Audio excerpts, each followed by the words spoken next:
नमस्कार मित्रों, स्वागत है आपका फिर से एक बार बातें नहीं पुरानी में। और आज हम बात करेंगे कि बाबर ने भारत के बारे में क्या लिखा है, यहाँ के लोगों के बारे में, यहाँ के खान पान के बारे में और बाकी सब जो आबो हवा, यहाँ के जो शिल्पकार, सब चीज़ के बारे में उसने बाबरनामा के अंदर एक डिस्क्रिप्शन दिया है कि क्या उसे अच्छा लगता था इंडिया के बारे में, क्या अच्छा नहीं लगता था। तो आज हम इसी बारे में बात करने वाले हैं। और जैसा कि हम सभी जानते हैं कि जहीरुद्दीन मोहम्मद बाबर मुग़ल साम्राज्य का संस्थापक था, पहला मुग़ल बादशाह था, जिसने कि 1526 ईस्वी में दिल्ली के इब्राहिम लोदी को हरा के दिल्ली पे अधिकार किया और मुग़ल वंश की नींव रखी, बुनियाद रखी इंडिया में। तो इसी क्रम में उसने जो है एक अपनी आत्मकथा लिखी थी, बाबरनामा।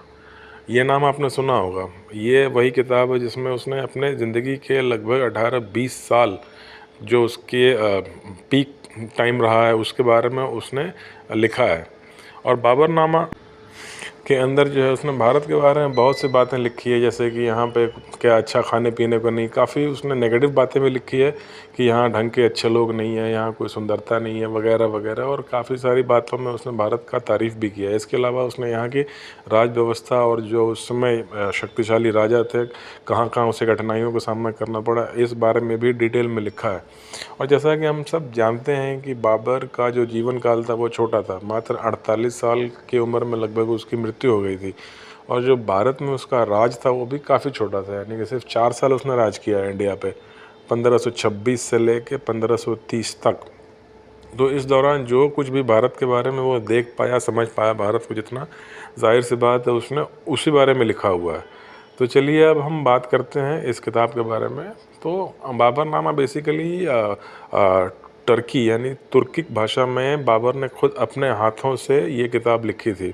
हालांकि बाद में जो है इसका पर्शियन यानी फ़ारसी अनुवाद कराया गया 3-4 बार, जिसमें अकबर के पुत्र हुमायूं ने एक बार फ़ारसी में अनुवाद करवाया। फिर उसके बाद अकबर के समय अब्दुर रहीम खाना ने इसे पर्शियन यानी फ़ारसी में अनुवाद किया। फिर उसके बाद शाहजहां के टाइम में भी इसे किया गया अनुवाद। उसके अलावा इसकी इंग्लिश वर्जन भी है जो कि लिखी है एंटोनी बेवरिज ने, एनेट बेवरिज यानी ANNETTE और बेवरिज BEVERADGE। ये ऑथर है जिन्होंने इस बुक को पूरी तरह से जो है इंग्लिश में अनुवाद किया है और काफ़ी डिटेल में एज इट इज़ जैसा कि ओरिजिनली लिखा हुआ था ये बाबर द्वारा टर्किक लैंग्वेज में, वैसे ही इंग्लिश में अनुवाद किया गया है। और इसी के कुछ अंश लेके मैं ये वीडियो बना रहा हूँ। तो इसे आप इस बुक को देख सकते हैं कि मेरा सोर्स क्या है।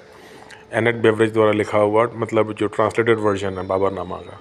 तो अगर हम शुरुआत करें तो इसमें जो है शुरू में बाबर अपने जीवन काल के शुरू के बारे में लिखता है कि सन 899 ईस्वी में रमज़ान के महीने में 12 साल की आयु में वो जो है राजा बना था समरकंद का। और वो जो जगह उसने मेंशन की है वो आज के उज़्बेकिस्तान में पड़ता है। और जो है उसके अलावा फिर वो लिखता है कि उसमें क्या इनिशियली उसे स्ट्रगल हुआ था वहाँ, जब वो फरगाना का जब वो राजा बना था तब।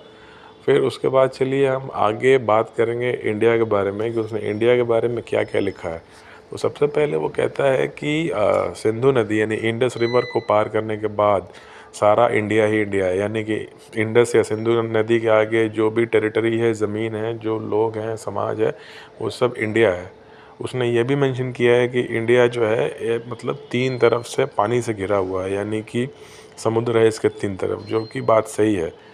ये मैप उसने स्टडी करके ही लिखा है, जो एक ऑथेंटिक फैक्ट है। इसके अलावा फिर बाबर जब लिखता है कि जब मैं इंडिया आया तो वो यहाँ के राजाओं के बारे में लिखता है कि यहाँ लगभग 5 बड़े मुसलमान राजाओं का राज था। उसके अलावा 2 बहुत ही शक्तिशाली मजबूत काफिर यानी विधर्मी नॉन मुस्लिम राजाओं का राज था। जो 5 मुस्लिम यानी इस्लामिक रूलर थे उनके बारे में भी उसने लिखा है। वो कहता है कि गुजरात में मुजफ्फर शाह का शासन था। इसके अलावा जो मालवा क्षेत्र था उसके बारे में उसने वहाँ वर्णन किया है कि वहाँ पे जो है लोदी नहीं, महमूद खिलजी, उसका शासन था मालवा में। फिर उसके अलावा वो लिखता है कि बंगाल में भी इस्लामिक शासन था। फिर इसके बाद वो बात करता है दिल्ली की, कहता है दिल्ली में उस समय अफ़गानों का राज था और ये बात सही भी है। जो अब इब्राहिम लोदी या लोदी वंश अफ़गान थे, जिसे हरा के यानी इब्राहिम लोदी को हरा के बाबर ने दिल्ली पे कब्ज़ा किया था और मुग़ल वंश की स्थापना की थी। फिर इसके अलावा वो बहमानी किंगडम के बारे में भी बात करता है, जो कि बेसिकली एक मुस्लिम किंगडम था। फिर वो बात करता है कि दो बहुत बड़े 5 मुस्लिम इस्लामिक रूलर्स के अलावा दो बहुत बड़े उस समय इंडिया में काफिर यानी कि नॉन मुस्लिम विधर्मी शासक थे। एक का नाम था राणा सांगा, जो कि मेवाड़ का राजा था। उसने ये भी लिखा है कि राणा सांगा ने गुजरात के राजा को, जो मुजफ्फर शाह था, उसे हरा दिया। फिर उसने बाबर कहता है कि राणा सांगा अपने तलवार और अपने साहस के दम पे उसने अपने कद को बहुत ऊंचा बना लिया था, ये उसने लिखा है। फिर वो कहता है कि राणा सांगा ने मालवा के जो शासक थे खिलजी, महमूद खिलजी, उसे हरा के अपने एक विश्वास पात्र मेदिनी राय को वहाँ बिठा दिया, जिसने कि चंदेरी के किले में बैठ के मालवा रीजन पर राज करना शुरू किया। फिर वो बात करता है साउथ में एक और जो काफिर यानी जो नॉन मुस्लिम किंगडम था, जो विजयनगर एम्पायर था। जी हाँ, विजयनगर एम्पायर के बारे में भी जो है बाबर लिखता है कि ये एक दक्कन में बहुत शक्तिशाली नॉन मुस्लिम काफिरों का एक राज था। तो इसके आगे वो बाबर बात करता है कि सन 1528 में जब राणा सांगा की मृत्यु हो गई, उसके बाद उसने जो है उसके विश्वास पात्र मेदिनी राय को चंदेरी के युद्ध में पराजित किया। वो कहता है कि चंदेरी का युद्ध अल्लाह की फजल से हमने कुछ ही घंटों में जीत लिया था और जो है उसमें सभी काफिरों को हलाक कर दिया। फिर इसके बाद वो बात करता है यहाँ पे खाने पीने की। वो कहता है कि यहाँ के बाज़ारों में मीठे अंगूर नहीं हैं, यहाँ के बाज़ारों में जो अच्छी रोटी नहीं है, रौनक नहीं है, यहाँ के बाज़ारों में और शहरों में आकर्षण नहीं है, यहाँ पे मीठे खरबूज नहीं है। ये भी जो है उसने मेंशन किया है। खरबूज यानी कि मस्क मेलन, ये कहा है कि यहाँ पे वो नहीं है। फिर वो बात करता है यहाँ के जीव जंतुओं के बारे में। वो कहता है कि यहाँ हाथी नाम का एक बहुत ही बड़ा जानवर है, जो उसने ज़िंदगी में पहली बार देखा था। वो बाबरनामा में लिखता है कि हाथी इतना बड़ा है कि इसे देखने के बाद विश्वास नहीं होता। हालांकि फिर वो कहता है कि इसकी सूंड अगर काट दी जाए तो ये जानवर मर जाता है, सूंड काट दिया जाए तो जिंदा नहीं रह सकता। फिर उसने मोर के बारे में लिखा है कि ये एक सुंदर पक्षी है। उसके अलावा वो कहता है कि यहाँ गैंडा नाम का एक जानवर है, जो कि 4 भैंसों के बराबर है। फिर वो बात करता है यहाँ के लोगों के बारे में। वो कहता है कि भारत के लोग देखने में बिल्कुल भी सुंदर नहीं होते, यहाँ पे गोरा रंग देखने को जल्दी नहीं मिलता। वो कहता है कि यहाँ के लोग जो है उनमें बुद्धि नहीं है, यानी कि जो IQ है, इंटेलिजेंस लेवल, उसके कहने का मतलब है बाबरनामा में लिखने के अनुसार वो बहुत कम है लोगों में।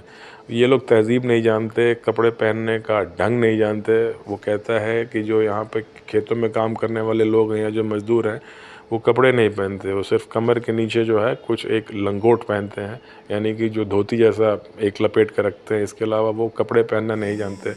उनके सिर पे यहाँ पगड़ी नहीं होती। फिर बाबर आगे लिखता है कि यहाँ पे अच्छे कारीगर नहीं है, उनमें बढ़िया हुनर नहीं है, यहाँ अच्छे विश्वविद्यालय यानी कि एजुकेशनल इंस्टीट्यूशन नहीं है। बट ऐसा नहीं है कि सिर्फ उसने इंडिया के बारे में नेगेटिव बातें ही लिखी है, उसने भारत की तारीफ़ भी की है। वो कहता है कि भारत बहुत बड़ा देश है और ये काफ़ी जो है यहाँ पैसा है, ये एक अमीर देश है। वो कहता है कि यहाँ के लोग जो है पैसा और सोना इतना रखते हैं जिसका कोई हिसाब नहीं। इसके अलावा उसने भारत की जो एक गणित है, पैसे का हिसाब किताब रखने की जो एक पद्धति है, उसके बारे में काफ़ी तारीफ़ की है। वो कहता है कि यहाँ खजाना और धन इतना ज़्यादा है, अनाज का उत्पादन इतना ज़्यादा है कि उसका सटीक हिसाब किताब रखने में ये लोग माहिर हैं। ये लोग करोड़ों की गिनती जो है बड़े आसानी से कर लेते हैं। जैसे हम सहस्त्र कोटि जो हमारा है, यानी कि 100, फिर उसके बाद करोड़, यानी कि 100 लाख का 1 करोड़, इस ढंग से जो है जो हमारी ये कैलकुलेशन है, उसके बारे में उसने लिखा है और जो है काफ़ी तारीफ़ की है। तो अगर इन सब बातों को हम जोड़ें तो ये लगता है कि भारत से पूरी तरह से बाबर परिचित नहीं हो पाया था, क्योंकि 1526 में वो यहाँ आया और जो है 4 साल के बाद उसकी मृत्यु हो गई। और जो उसका प्रभाव क्षेत्र था वो भी दिल्ली और आगरा के आसपास का ही क्षेत्र था। वो जो है भारत के अधिकांश हिस्सों पे नहीं जा पाया था। वो जो दक्कन की तरफ या मध्य भारत, मालवा या राजस्थान के मेवाड़ के क्षेत्रों में भी उसका कुछ खास प्रभाव नहीं था। जो उत्तराखंड जो पहाड़ी क्षेत्र थे वहाँ के भी क्षेत्रों में उसका कोई प्रभाव नहीं था। तो अगर वो इन सब जगहों पे जाता तब वो देखता है कि जैसे कि उसने वर्णन किया है, यहाँ ठंडा पानी नहीं है, बर्फ़ नहीं है, तो पहाड़ी क्षेत्रों में जाता तो उसे बर्फ़ देखने को मिल सकता था। भारत के सारे मैदानी इलाकों में जाता तो जैसे कि साउथ में अगर जाता तो जो मीठे अंगूर है, जो फलों के बारे में उसने बात की है, जो महाराष्ट्र साइड में जो फलों की खेती होती है, उसके लिखने से ही समझ में आता है कि उन क्षेत्रों तक वो कभी जा नहीं पाया, उसने देखा नहीं। फिर जब उसने शिक्षा व्यवस्था की बात की है कि अच्छे इंस्टीट्यूशन नहीं है, तो उसके आने के पहले जो यहाँ नालंदा, तक्षशिला जैसे विश्वविद्यालय थे, वो ऑलरेडी बाबर के आने से पहले नष्ट किए जा चुके थे। जैसे कि नालंदा को बख्तियार खिलजी ने नष्ट कर दिया, उसी तरह जो है आक्रांताओं ने तक्षशिला यूनिवर्सिटी को भी समाप्त कर दिया था। तो ऐसा नहीं था कि भारत में उस समय विद्या के अच्छे केंद्र नहीं थे, बट हाँ, बाबर को वो नहीं दिखा होगा क्योंकि जाहिर सी बात है ये नालंदा, तक्षशिला ये सब जो है और हमारा सारा साहित्य ये सब नष्ट हो चुका था उस समय। तो ये थी एक छोटा सा जो है एक समराइज्ड एक डिस्क्रिप्शन बाबरनामा के बारे में, जिसमें कि हमने ये बात करी कि बाबर ने उसमें इंडिया के बारे में ख़ास करके क्या लिखा है और इस ढंग के उसके जो विचार हैं वो उसके क्या कारण थे। भारत आने का कारण उसका प्रमुख यही समझ में आता है कि भारत तो पसंद नहीं था, लोग पसंद नहीं था, लेकिन जैसे वो कहता है भारत एक बहुत अमीर देश है, यहाँ धन बहुत है। यानी कि जो ज़मीन, जो फसल या जो भी अनाज उत्पादन होता था वो तो सब, ऊपर से सोने चांदी के बारे में उसने बात की है, मुद्राओं के बारे में उसने बात की है। तो इन्हीं के लालच में जाहिर सी बात उसने आक्रमण किया था, और सारे जो प्राचीन काल में आक्रमण हुए भारत पे वो इसीलिए हुए थे क्योंकि सब लोग जानते थे कि भारत एक अमीर देश है और यहाँ पे धन बहुत है। हालांकि जो है यहाँ का कल्चर और लोगों के बारे में अधिकतर जो कमेंट हैं बाबरनामा में वो हम नेगेटिव ही कह सकते हैं, पॉजिटिव बातें कुछ कम ही लिखी गई हैं। तो अगर मेरा वीडियो अच्छा लगा तो प्लीज़ इसे लाइक कीजिए और प्लीज़ मेरे चैनल को सब्सक्राइब कीजिए। हाथ जोड़ के आप सभी दर्शकों से निवेदन है, और जो है अपने दोस्तों के साथ शेयर भी कीजिए ताकि मुझे ऐसे वीडियोस बनाने का मोटिवेशन मिलता रहे। तो तब तक के लिए इतना ही, फिर कोई नया विषय ढूंढते हैं इतिहास के बारे में, और किसी इतिहास के और विषय के बारे में किसी और पन्ने को खोलेंगे और उस पर चर्चा करेंगे, या अगर कोई करंट अफेयर कोई और घटना होती है तो उस बारे में भी बात करेंगे। बहुत बहुत धन्यवाद, मिलते हैं फिर बहुत जल्दी, तब तक के लिए आप अपना बहुत बहुत ख्याल